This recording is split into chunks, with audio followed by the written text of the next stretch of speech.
Good afternoon. Welcome back to the B&H event space. And today we are getting a fresh, updated look at zoom lenses from an avowed prime lens user who is not a gearhead. That's why we want him here because he's not normally talking gear. Sony Artisan of Imagery, Scott Robert Lim. Scott, what's going on? Hey, thanks for having me. I cannot wait to deliver this new lecture. Like you said, I do have gas though. You know what that is? Gear Yes. acquisition syndrome. But I don't I suffer from it anymore. normally, I don't do gear reviews really or anything like that. But I have a lot to say on the matter, just being a professional and always like whenever I'm at events, Scott, what do you think about this? Or what should I get now? What lens I like? I do a lot of that, but offline. So this is Awesome. the time I kind of put some stuff together, and so it'll be fun. Awesome. Well, we're excited to hear your thoughts on it. A huge thank you to Sony for hosting as usual. And to all of our viewers out there, if you do have any questions, comments, or the like, feel free to drop it into the comments section on YouTube. Scott, I'll leave it to you from here. Let's do it. All righty. Zoom versus Prime. The story of a prime shooter going Zoom. And you want to stay to the end of this lecture because I've got my four amazing kit lists into four different categories. Okay. If you rich and got tons of money, then I got that list for you. If maybe you're not rich, but you got credit, then I got that list for you. Or you're broke, I got one. And if you're dirt broke, I even got one for you too. So, anyways, you got to stick around for that. You're going to tell your friends, you want to show them all the different lists. So, go invite a friend after you see it or right now. It's going to be great. So, let's get to it. Let me tell you a little bit about my photographic journey and what I've used across the years. In '88, I got my first SLR 35 millimeter camera that took film, of course. And back in those days, the kit lens that you usually got was a prime lens. So you're kind of 50 millimeter 1.8, and so you're usually just used to primes right away because that's what you would give you in the old days, right? And then I took my first trip to Europe with my wife right before we're going to start a family.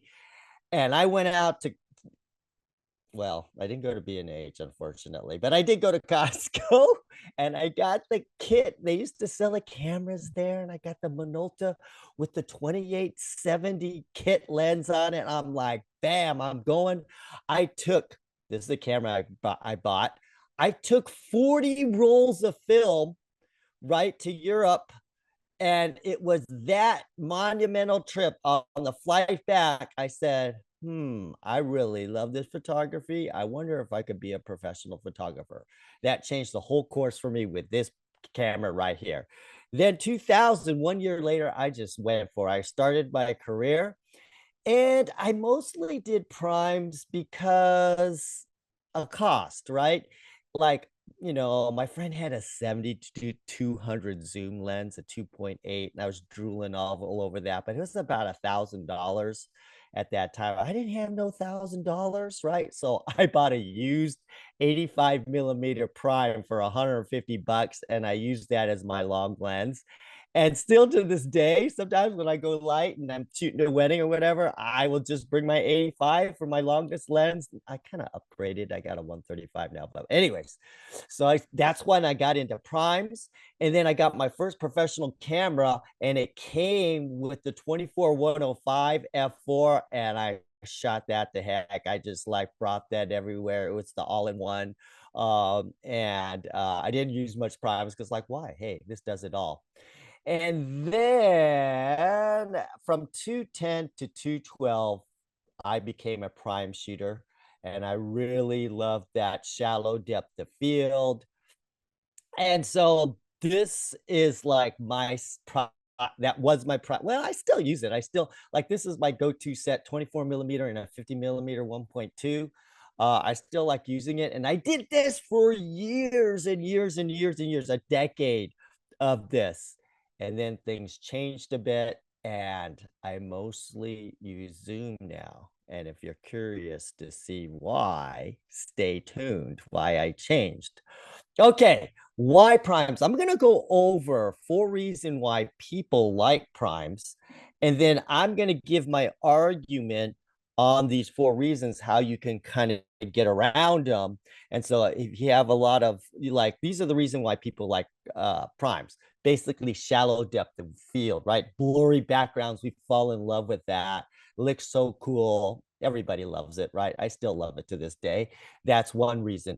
Low light, right? So when you're using primes, you can get a lens down to 1.8, 1.4, 1.2. So you can let a lot of light in and shoot in low light situations.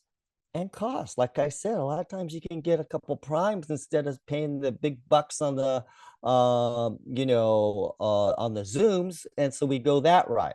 And then also say size and weight, because sometimes these nice primes get to be a little bit heavy and big. And so some people, so those are probably the 4 top reasons. So I'm going to talk about each one and show you how you can get around this by using zooms in these different things. Let's first of all talk about shallow depth of field. Now, if you don't know what depth of field is when you focus a lens, it gives you a certain depth of what is in focus. And if you take a lower f-stop, right, you're going to get what they call a shallow depth of field. And when that's shallow, the background blurs out real fast and you get that blurry background. So the lower the f-stop, in general, the shallower that depth of field is and the more blurry the background. So if you have a higher f-stop, you get more in focus. And like landscape photographers like that, they want everything in detail. If you want to show everything in detail, then you want a low f-stop. Now, here's the problem. People think that's all there is to getting a shallow depth of field. They do not understand what I have created, the DOF triangle. Okay. And your depth of field does not just depend on the aperture or the f-star, but there's 2 other components in there: the lens length, how long your lens is, if it's 24 millimeters versus 200 millimeters or whatever. There's also the distance you are to whatever you're focusing. That's huge, and people don't realize that doing that. So let's, oh shoot, I accidentally answered a call. Okay. So on the f-stop, the lower the number, the more blurrier the background, the higher the number, the more sharp it is. On lens length, the longer the lens or higher, like 200, 300, 600, whatever, the larger that length is, the more blurrier your background. The more, like if you use 24 millimeter or 20 millimeter or 16, it's going to be hard to get that background blurry because you're so wide. Then there's distance, and people don't realize this too. That's a huge part of it. So the closer you are to the subject, the more blurry the background is, or the farther away, the more sharp it is. So let's do this. Let's learn how to create bokeh with just the lens length and the distance. The aperture, let's forget about that, because we know prime lenses have lower apertures than zoom lenses. But the question is, can we use a larger f-stop, use our techniques of lens length and distance, and still get a similar blurred bokeh? Are you curious? Let's find out. Let's do it. Now look at this. I took this, check out, is that background blurry enough for you? I took this with my 24-70 lens. I zoomed all the way out at 70 millimeters at 2.8, and I got in super, super close. Now, guess what, folks? That's my finger there. Do you know how hard it is to take pictures and put your finger out so the little critter can get, climb on there? That was difficult. But anyways, case in point, get close, right? You might have to crop a little bit. This is how I take detail shots when I'm at a wedding, a ring shot or whatever. I get really close, and if I had to crop, I crop, and the background's blurry. Okay, so that's tip number 1. Move in closer, as close as you can get. and it will blur things out. Now look at this shot. I'm in cubic here. I'm using a super wide lens, 16 to 35. I'm at 16 millimeters, which is hard to blur out, but I got really close to the hand and the cigar and it blurred everything out, but I'm only a few inches away from that subject and it blurs things out. Here, I'm using also the 16 to 35, but I'm climbing in close to my subject and his beautiful wife is back there and it's starting to blur out. Okay. And look at this picture.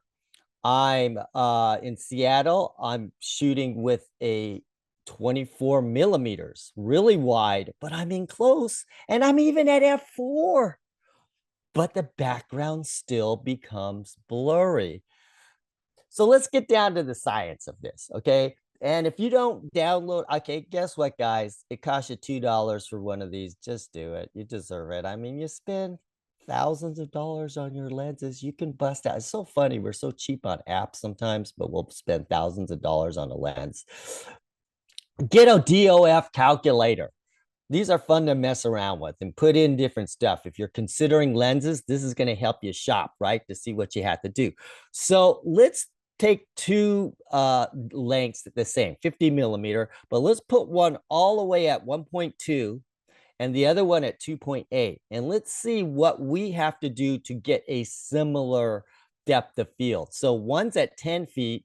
And if we move in about 3 feet, then it will have a relatively the same depth of field. So that's just proving to you. Now that's all the way at 1.2 at the 50 millimeter. If you were trying to just achieve 1.8, you might only have to go in 2 feet or so.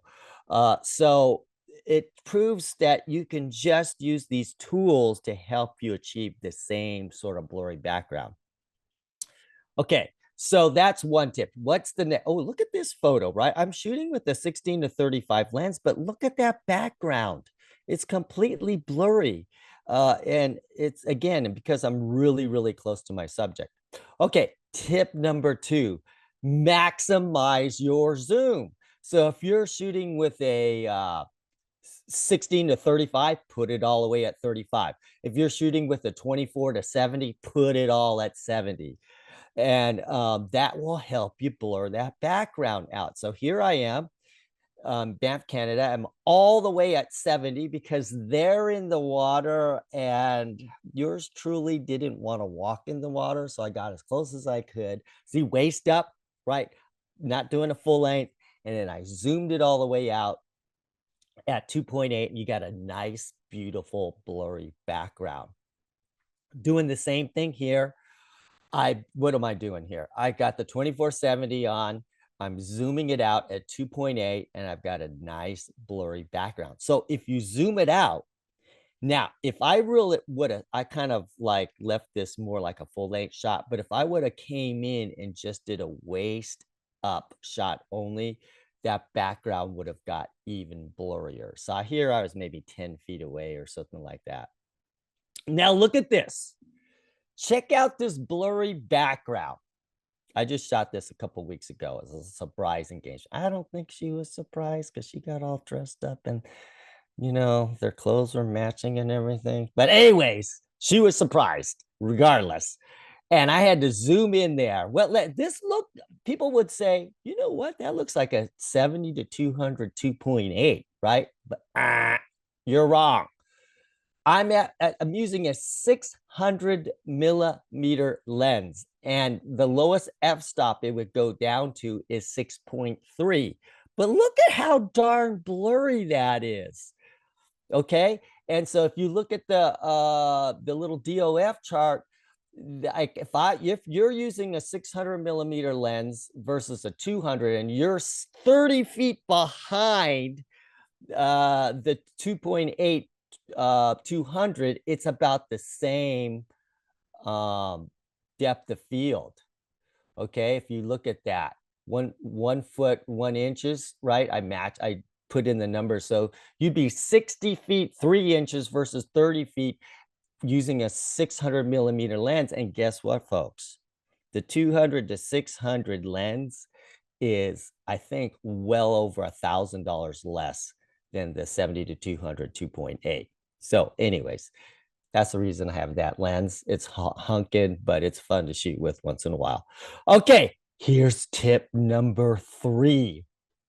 You could always put something in front of the foreground of your picture to frame your subject, to create that illusion of depth, right?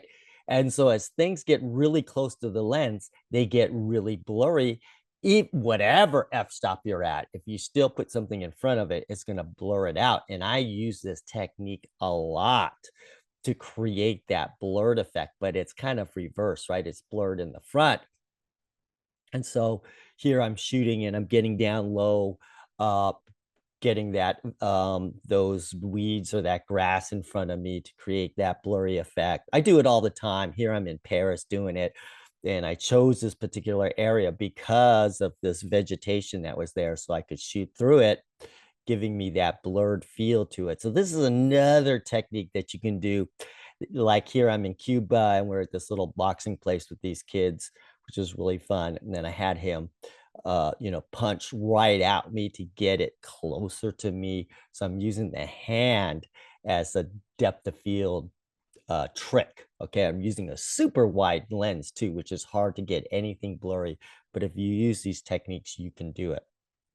Okay, now here's another one of the engagement. I'm just getting down low, found this nice little grassy area, and I'm shooting in front of it. Look at that, it just frames them just right. Looks beautiful. And this is the look, folks. If you want to get paid, hey, your client will love this look. So no matter what lens you have, even if you have a higher f-stop, you can use this technique. You're going to get paid. You're going to shoot shots like this because that's what they all love. They love some foreground and background. Make it interesting, right? And people love that. Tip number 4. AI, folks.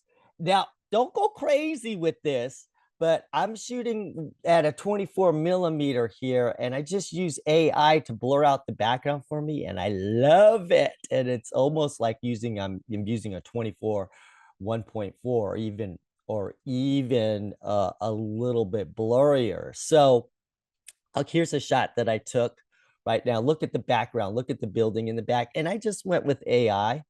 I just blur it out just a bit. Now, don't go too crazy with that. If you do crazy, it's going to look super fake.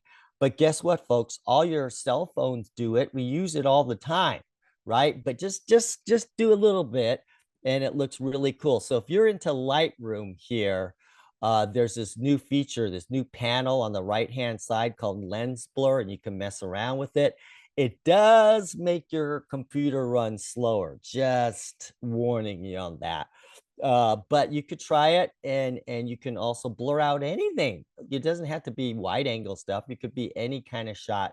Blur it out. Don't be super aggressive with it. It looks really cool. Here's another example. It is blurry already because I'm closer to my subject and everything, but it just adds that little extra oomph to it. Because why?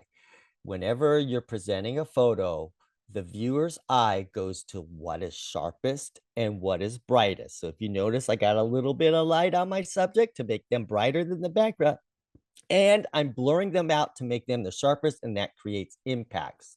So that little bit right there is gonna just make a big difference. And I just using the technology, man. Okay, so we talked about shallow depth of field. Let's talk about low light, right? Because you can pull down those f-stops and let a ton of light in, maybe 2 times or 4 times as much light, depending on the f-stop you have, and take like low light pictures like this beautiful one I took in Vegas. Let's talk about that. Okay, and I'm just gonna let you know size matters. Okay, so look at your iPhone. That sensor that you have there is super small compared to an APS-C sensor. It is 13 times larger and collects more light. So that's why when you use your phone, it sucks when you got to shoot low light, not unless you want to sit there for like 1 second to let it do its night thing. But if you're shooting moving objects or whatever, that little night function don't work. And that's why it sucks when you use your phone in low light or even indoors, because it just can't gather enough light. Now you look at the APS-C and you compare that to full frame, and that's 2.4 times more than the APS-C. Therefore, the more light that you have, the less noise that you have. So I started to think about it. So comparing the iPhone to actually a full frame camera will have 30 times the ability to receive light. And so that's why, hey, you got to get a professional camera if you'd be serious about taking photos, because the light that it takes is very drastic. And I even tested it out. Okay. I shot a wedding one time and I got my little fancy gimbal. Oh, I'm just going to screw around and take video on my phone. And so I started doing video on my phone, and it was low light. I even had video lights, and I started doing my thing with it, and it looked good on the back of the phone. But when I brought it back and I put it on my computer screen, and when I like, it was only like a HD quality, right? It wasn't even 4K. It looked terrible. It sucked. In no way could you use it in a professional manner, not unless you had a lot of light. Okay, so I said, you know what? Let's think about this. What is the ISO, the max ISO for each of these, which you'd feel comfortable that it would be a professional photo? Because that's what we're talking about here. We're not talking about creating hobby lobby shots. We're talking about stuff you get paid on. Okay. So I figured the phone, without the software or whatever, daytime, anything in daytime is fun, or bright light, that'll about do you there. If you got a 1-inch sensor, maybe, see, I own a lot of these cameras, so I know too. 800, that sounds about right for a 1-inch sensor. Don't be thinking you're going to be taking so super low. Now, I've done concert stuff with it, because this concert, like if you go to a concert, the stage is lit with a lot of, they spent $1 million on lighting there. So of course it's going to be pretty bright. But if you're talking low light where there is no light and stuff like that, that's going to be rough. And if you have APS-C, I would say about 3,200 is about the max. So it is, professional.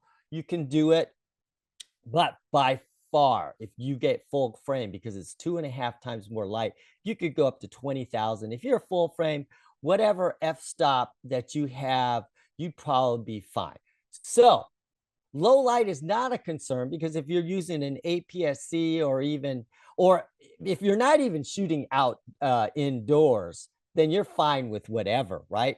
You could literally, especially a full frame, put your f-stop at pretty much anything nowadays, because you could just turn your ISO up, right, to control your shutter. And so if you're turning your ISO up to whatever, you get 12,000 plus. I'm sure some of you shot at that. Whatever, you could do any f-stop. Just so what? So instead of shooting at 1.8, you're shooting at 2.8. No big deal in noise there, because it doesn't even matter, right? APS-C, if you're mostly outdoors, no problem. If you're indoors with some decent light, right, or you bring a video light, or you have your own lighting with you, let's say you're doing movies or whatever, and you bring your lights, you're fine, right? And if you're shooting 3,200 ISO or less, you're fine. And so even if you bump up the f-stop, you're fine. So using higher f-stops with zooms can be very, very usable with today's technology and with noise. That's not even talking about AI taking your noise, doing your noise reduction too. So if you're doing that also, you should have no problem bumping up your f-stop 1 or 2 stops and using a zoom, and just getting rid of the noise later, or just the technology nowadays is so much better. Don't even worry about it. So that's not even a concern, right? Okay. So we talked shallow depth of field. We talked about low light. Let's talk a little bit about the money. Okay. Look at, if you were to do everything I would tell you to do when you hear me lecture at a camera store or so, or I'm at B&H. Oh yeah, buy this, of course, this is the best. Yes, it is the best, right? Then the trilogy is the 16 to 35 2.8. I don't care what camera brand you use. If you got this 24 to 70 2.8 and the 70 to 200 2.8, what do you think that's going to set you back? I think right there is about $7,000 or more, okay, if you bought the good stuff. Now, a lot of people don't have 7,000. That's not even counting the body, okay? So it's very expensive. Let's talk a little bit about how you can use zooms and save some cash. Saving money with zoom lenses, okay? And this is my specialty. Now look at me. What am I? I'm Asian, okay? We know how to save money, okay? Because we don't like to save. It's so funny. Asians love to gamble. They'll just like toss down 5 figures gambling, but when it comes to like napkins, we're gonna rip those in half and save them, right? Yeah, we're crazy. Okay. Anyways, let's not talk about that right now. Start with one zoom lens. You don't have to buy all three, right? And so what I tell people is like, okay, what's your favorite lens that you usually shoot with, right? Mine is typically the 50mm 1.2. I like that. And like I told you, I like shooting the 24 1.4 a lot. So naturally, the one zoom lens would be the 24-70 for me because that's what I mostly shoot. So, and then start off with that because that's pretty much 80% of the time you're going to shoot with that. That's fine. And then listen, you could even go on the cheap. Let's say you get a job, right? And you're kind of far away. You could always rent. Okay. And so you don't have to buy everything. It costs you $100 or so, or what. I don't even know what rental costs are now, but it's not that much expensive. You can rent whatever you need or do my method. You know what my method is? Everybody's got that friend that owns every equipment on earth, right? They're just killing it and they got everything. Invite them to be your second shooter. And then, oh, hey, can I try that lens out? I've never tried. Oh, yeah, sure. Go ahead. Right. Hey, you got your rental right there with you because everybody's got friends that have that. And so you can save money doing that way. Consider you don't have to get 2.8 all the time. Consider 4.0 or larger, a greater lens because they're going to cost a lot less. A lot of times, the difference between getting a 4.0 lens and a 2.8 could be $1,000. That's a lot of cash. And like I showed you with the other methods, getting a greater zoom or moving closer, you can still get that shallow depth of field. Look, it's smaller, it costs less. So that's one thing that you can do. Start off with your one zoom that you would use the most, say 80% of the time, break the bank, buy that one, and then you can fill in with alternatives, which I'll show you later, which are a lot cheaper, and then eventually build it or not even use it all. Because if you're only using that other lens 10% of the time, some people feel like, oh, I might get asked to shoot a wedding, so I got to get the 70 to 200 2.8 and bust down $3,000, and then you get hired once a year to do a wedding. I mean, is that really worth it at that point? I mean, just rent it, right? But a lot of us have gear acquisition syndrome. I'm right there with you, and we like getting gear, so try to avoid that. Okay, so here's the cool thing about Sony. They understand that most people can't afford the trilogy. So what they're doing, and I just bought one of these, they're doing these low-cost lenses that are smaller, shorter, still give you a good, like I just bought the 16 to 25 2.8, right? And I believe that's about 50% less than the 16 to 35 2.8, and it's smaller, right? They did the same thing with the 2050 2.8. I used that the other day, and I definitely, if you zoom all the way out at 50mm and put it at 2.8, and you get relatively, like, at least if you get for sure waist up on your subject, you're going to have that blurry background, no problem with that. And then they have this amazing, I'm eyeing this, okay? I just bought the 16 to 25. I can't bring home 2 new lenses to wifey. She's gonna be like, so gotta stagger them a little bit, right? I want to get the 70 to 200 f4. It is the size of a little bit bigger than a beer can, and it has a built-in macro lens into it, which is amazing. And that is literally half the price of that.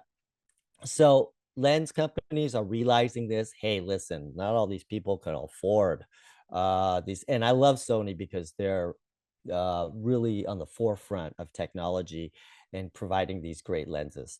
Okay, here's another option: a crop sensor camera. Like if you're shooting mostly outdoors, or if you're indoors, you're bringing in video. Let's say you're into cinematography or video, you're going to bring your own light in anyways. Hey, you could get away with this as long as it's 32 100 less or less ISO. I feel like it's definitely usable in any situation. So that's an option too, and that's a lot less expensive. Okay, and I'll get into that, doing the whole breakdown for you later. So stay tuned. So okay. All right, here's a new concept that might throw you out a little bit. And I'm gonna get into the weeds on this a bit and show you how amazing this is, especially if you like saving a few bucks. Why not use a crop sensor lens on a full frame camera? Because those crop sensor lens are a fraction of the price of full frame lenses. Okay, so let's get into the pros and cons of doing this thing. Because hey, Scott, if that was so cool, why doesn't everybody do it? Okay, so I'm going to talk about why people don't do it and how we could get around it. So the pros are, hey, great prices, very small and lightweight. Crop sensor lenses are super small and lightweight.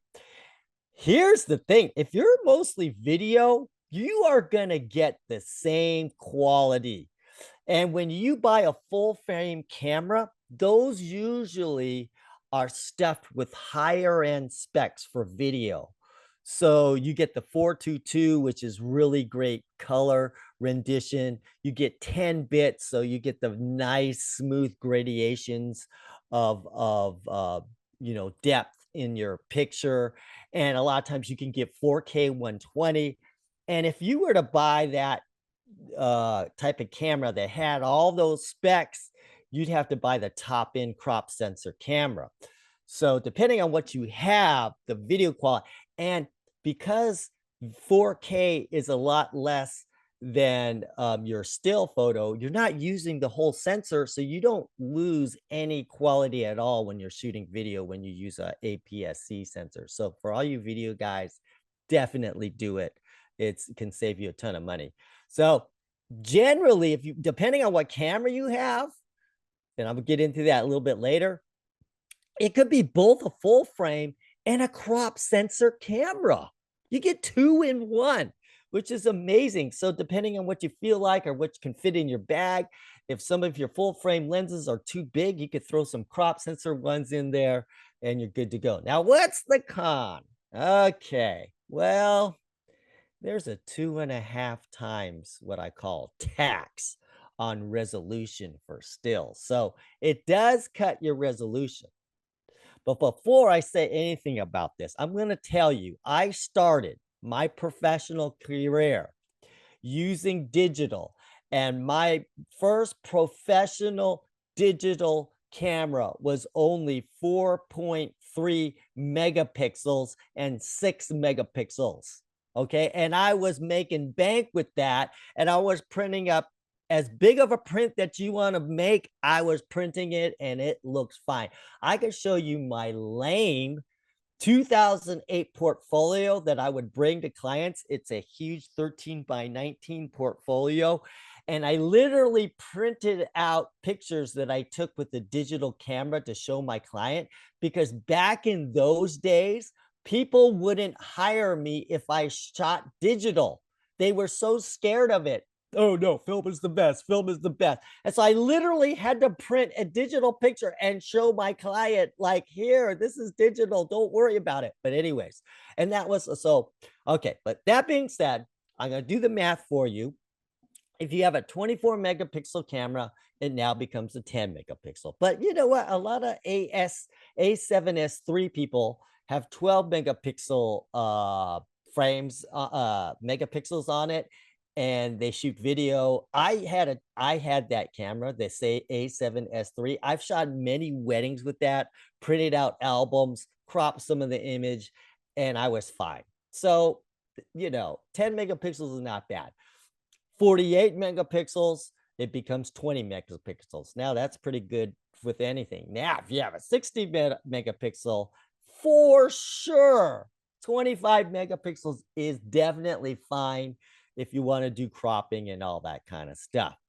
So if you have a Sony and you see anything with an R in it, you're probably good to go, because the R means high resolution, high resolution. So if you're a Sony and you happen to have an R lens, or if you want to if you have a 24 megapixel and you don't care about 10 megapixels, then that's cool. Now, people like this because, if you're shooting raw and you're shooting 60 or 50 megapixels, let's say in the A1, that storage begins to add up, and it's like, I don't always want to shoot at that high resolution if I'm not going to be using these pictures for anything fantastic, and so a lot of times you just might want to shoot in a lower resolution anyways, because it's just less taxing on your storage. Okay, and it does multiply everything out 1.5 times. So you just have to realize that. But if you could get over that, this is going to work for you. I've got some samples for you. Okay. If you want to do that, you have to go into your camera, and here's where it is. You select the camera, then you go to image quality and recording. You go to APS-C S35 shooting, and you get in there, and I turn it on to auto. So when I automatically put a crop sensor lens on, then it knows and it recrops the camera for you. If not, what happens if you don't do that? You're just going to get some black, very dark vignetting on the edges of the camera, and you just have to go in and crop it. Like if you have Lightroom, you can just have to crop it in a bit. You could have a preset to do that if you wanted to. Okay, and so why do they have it on and why do they have it off? Well, sometimes, let's say you're using a third-party lens and it's APS-C and it's maybe some off-brand China brand, and Sony has no idea what the freaking lens is, and so you say, this is a crop sensor, oh, turn it on, regardless of whatever lens that I put on there. Or you might want to just turn it on and get more length out of your lens. So let's say you're shooting with a 85 millimeter lens and that's all you got, and you want a little bit longer reach, you could turn it on, your APS on. Now you get 85 times 1.5, which is like what, 120 or 130 millimeters at 1.8. And sometimes you can just manipulate that. You could turn that into a button, turn it off and on when you want it to turn that on. So you turn that on. Now look at this. This is one of my favorite shots. I was in Mexico. Here's the story. I dropped my 16 to 35 millimeter lens a week before in the water when I was in Hawaii. My camera literally fell. I'm not going to tell you what camera holder I had, but it fell off my freaking belt and into the water. And so I'm like, oh, dang, I'm going to Mexico. I need something. I need wide. And I said, you know what? I'm going to get the crop sensor one. It's a lot cheaper. And then, I'll sell it later or whatever until my other lens gets fixed. And so I got the 10 to 18 f4. And it turns out that lens has got fantastic reviews. And I'm telling you, I shot with it. It is super sharp, man. It is a great lens. I'll show you a few more. Look at this. Do you see any lacking of detail with that lens? Like, that thing is kicking butt, right? And so, yeah, I'm, shooting at 12 megapixels or something like that. And then it's turning this basically into a 16 to 27 millimeter lens. But it looks fantastic. And I think, I don't know, this is my theory on this. I think the crop sensor lenses has more punch in the lenses, because there's usually people who buy those lenses are beginning photographers and so forth and shoot in JPEG. I still shoot in JPEG actually, but and I think they give it a little bit more pop to make it look, because maybe they're not into post-processing and stuff like that. So I don't know. I could be wrong about that. I'm going to ask the Sony engineers. I'm going to see them in a couple months. I'm going to ask them if they actually do that, because these crop sensor lenses are looking fantastic. Look at the detail. Can you tell look at the detail in this, right? And it's only $428. Okay. Now I've even seen them used ones. Check out B&H used often. Now they're hard to find, because I've seen them down to $350, man.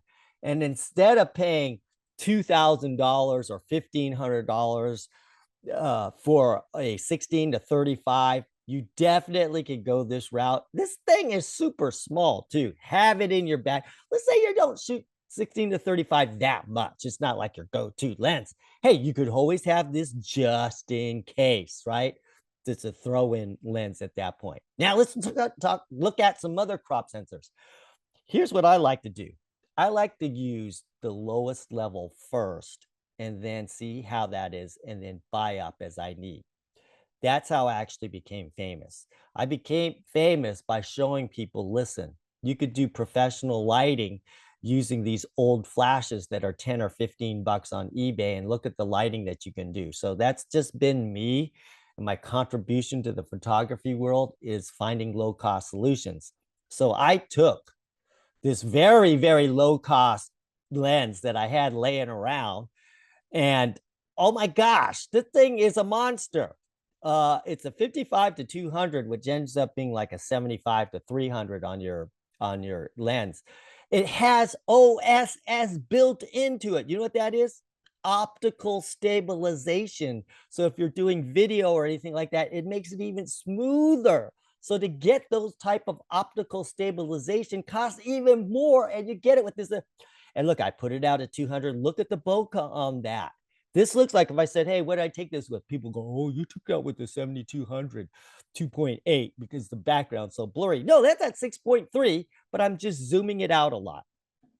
That looks fantastic, right? And I'm just finding whatever in my house. This, you know what? Get this lens if you just want a macro lens, because you have to shoot at high f-stop anyways when you're doing macro stuff. And look at it. It's gorgeous. So it's great for macro. Okay, so I'm walking around walking around my house, and I'm like, okay, so this is at 55 millimeters, which is at 83 millimeters, right? So this is all the way wide. And then when I zoom in, I get this, I get the bokeh master. Look at that bokeh-licious that is. So even and then I actually looked online, and I saw there are like thousands of like 4.5 star reviews on it for like, you know what I mean? Everybody's raving about this lens, but people don't think of it as using it because it's classified as a kit lens, is expensive. Now, hey, listen, I'm telling you, as you watch the video that I took with this, I'm telling you, it's not built very well. I think the image quality on is great, but it's really meant for the photographer who's shooting, on vacation, or 2 or 3 or 4 or a half a dozen times per year. If you're use it every single week and whatever, it's not the sturdiest, but guess what? It's so cheap. Just buy 2 of them, right? If one breaks, oh well, right? I'm going to show you the cost on these, you're going to be amazed. Okay, so here's some video. Let me test it on video,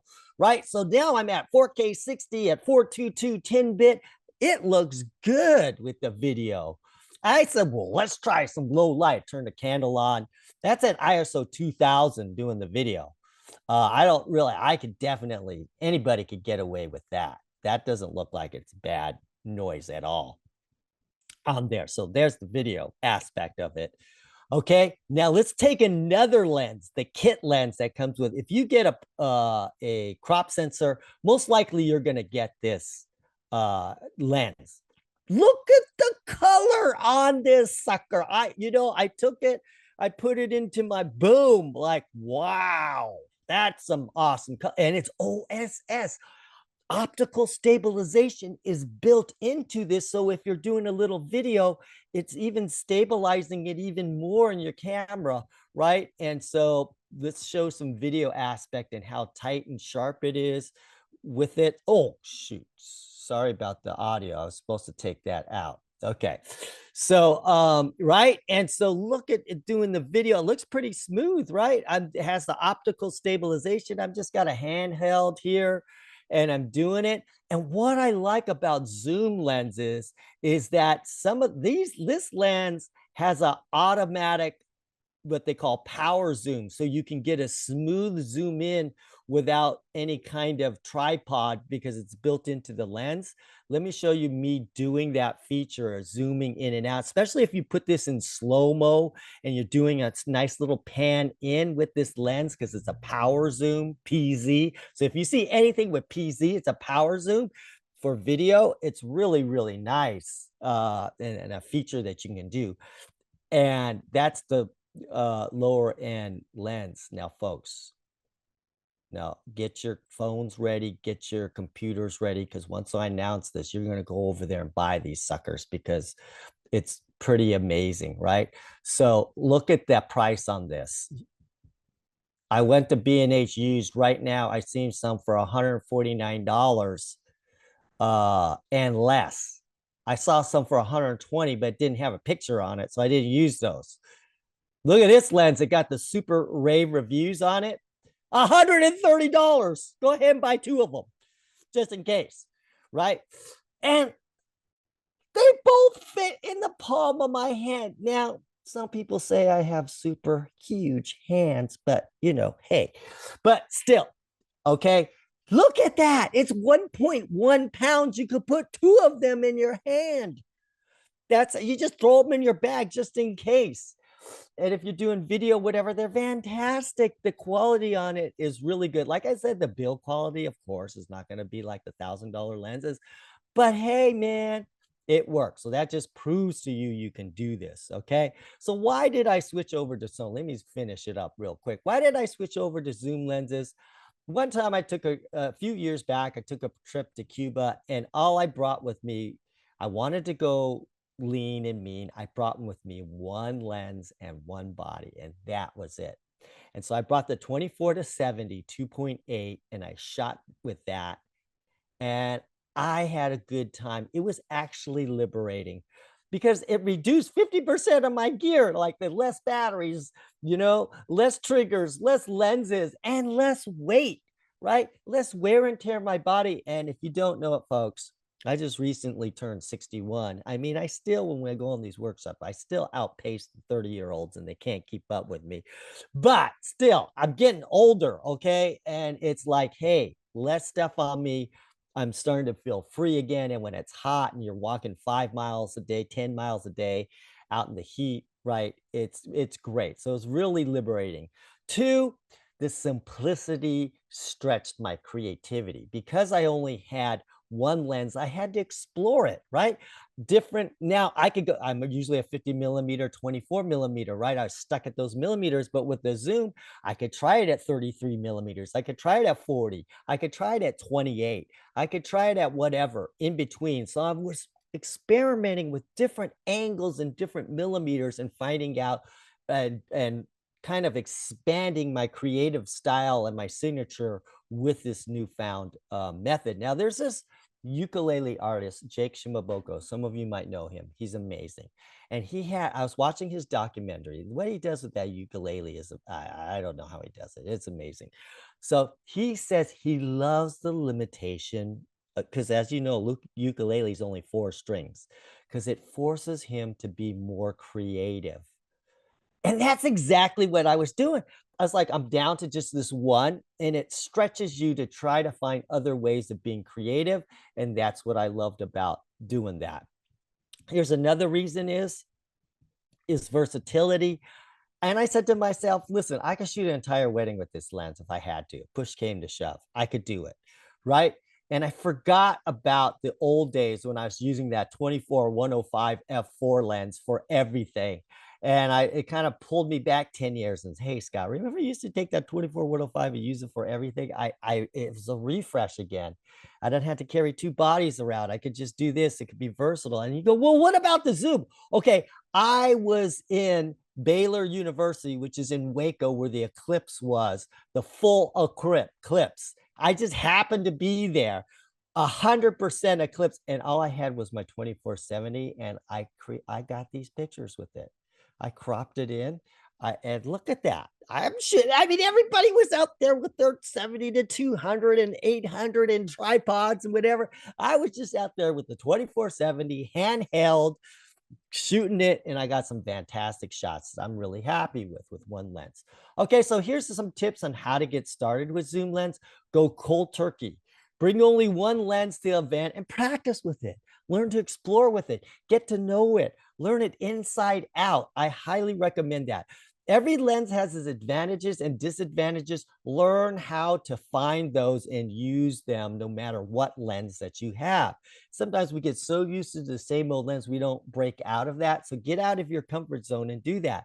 Wide angle lenses and landscape orientation is going to require you to have better composition skills, because you got to fill that extra area with something. And if you don't know how to do that, it's going to improve your composition and learning how to do that. Guess what? I'm doing a workshop, another B&H thing on wide angle lenses to show you how to do that. Okay.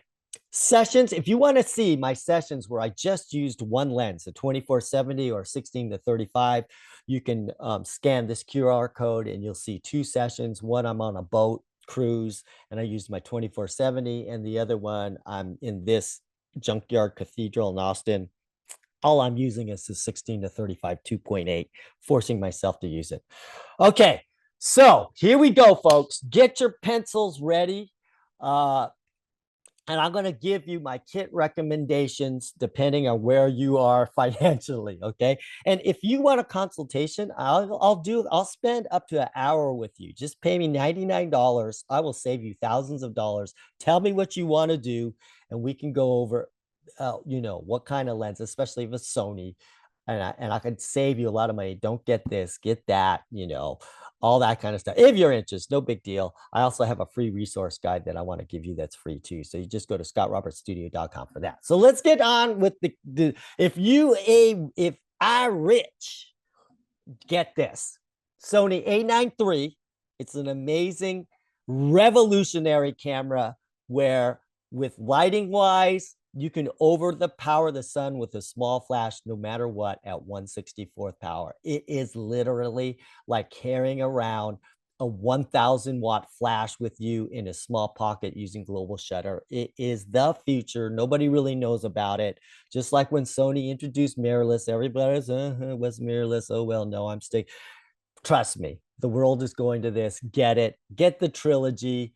You got to get the flashes that go with that to help with the global shutter. But yeah, if you want to lay down a cool 15,000 or whatever, there you go. Okay. All right. Now, let's say you're sort of rich, but you got credit. And hey, I would do this. I would definitely get an A7R5. I actually sold one of mine for 2,500 bucks. So maybe you can find these cheaper, or even new. They're not that much. I think they have a super rebate on these things. I think you could get it new with your rebate. I don't know, whatever. You got to ask B&H. But anyways, it's literally a full frame or a crop sensor because it's 60 megapixels. You could do whatever with it. I recommend these lenses with it. The 24 to 70 definitely get for sure. And if you have to piece together and get some crop sensor lenses that I have below under that line to hold you over, do it, right? But get that 24 to 70 first with the nice camera. And if you can't afford the A7R5, maybe a A7 IV. But literally, I think you get the A7R5 for 500 bucks more around there. So it's just definitely worth it. And by the way, if you see an asterisk, those are the things that I actually own. And you can flip flop amongst these lists. I just try to do something in a general category, and so that this will set you back, I don't know, $4,000 or $5,000 in this range or something like that. Okay. Now, let's say you broke and you don't have that. You could either, hey, listen, especially if you're just shooting mostly outdoors, or if you're going indoors, you have your own light, you have a flash, or you have a video light that you're using, you could go you could go APS-C sensor. The A67,000 is the best, man. You get the best video with that. You get 422, you get 10-bit. I think you even get 4K 120 if I'm not sure. I don't know. You get 4K, at least 4K 60, and you could use these lenses with it and piece together something pretty cool. And then on the bottom, okay, this is supposed to be prime. I mean, not zoom, but you need something that is low light just in case. You need to get down to at least 2.8. But what you could do is buy the full frame 50 millimeter lens, which is around $200. So you put a full frame on your crop sensor, no big deal. So if you had to shoot in low light, you can do it. So you should have a few of those. Now here is the hidden gem the whole world forgot about, is the 16 millimeter 2.8 super wide 2.8 prime. Like, I know this is prime, but I just got to complete your list here with a wide angle adapter that makes it even wider if you want to. It's at an unsightly price right now. If you go to B&H used, I think you're going to find those for like $120 or something like crazy like that, or less, or I don't know. Go and get that, nab that up right now. And if you have to, you get the 16 to 50 for, just a backup if your lenses go wrong. And I think around this system, you're around $2,500. Now, let's say you dirt broke and you just like don't got any money, then I would recommend this system here. Start off with the Sony EVE10. It is Sony's lowest cost APS-C sensor with its interchangeable lenses. Go with the kit lens, go with the 55-210. Go ahead and get that 50 millimeter 1.8 because it's so cheap. And if you need to shoot low light or super, super, super blurry background portraits, you've got that. Shop at B&H Used for sure. Invite a friend to shoot with you. If you got to shoot a wedding and that's all you got, make sure you invite your friend who has everything with you so you can have backup, right? Backup bodies, backup whatever. So invite the friend that has everything, the tech guy. Say, hey, you want to shoot a wedding with me? Oh, yeah, right, and do that. Okay, so that is it. I finished all within an hour. I'm sure there might be a few questions out there, so should I keep it on this page so people can see and write down this list and all that kind of stuff? Or do you want me to go back to the main page? We'll leave that up for a I minute. can't If hear you anybody right needs a now. screen grab or QR code or any of that, we'll leave that up. Are Yes, we we'll open the conversation up, see if anybody has any questions. Out of that list, what would be your go-to? What's the Scott Robert Lim recommended setup? Just taking everything into account. Oh, okay. I would definitely go for the 2470 2.8. I just bought the 1635 2.8, and I'll probably get the 70 to 200 f4 macro right there. Nice. But I like it all. I like using it all, and I would dabble into the other stuff. You know what, as I did this thing together, I am going to actually start to collect some crop sensor lenses because they are very reasonable. And when I want to go super light and just shoot video, you're not going to notice a difference shooting video at a crop sensor versus full sensor. So I'm gonna mess around with that. Maybe that's another There we go. video in the future, another Zoom we could do.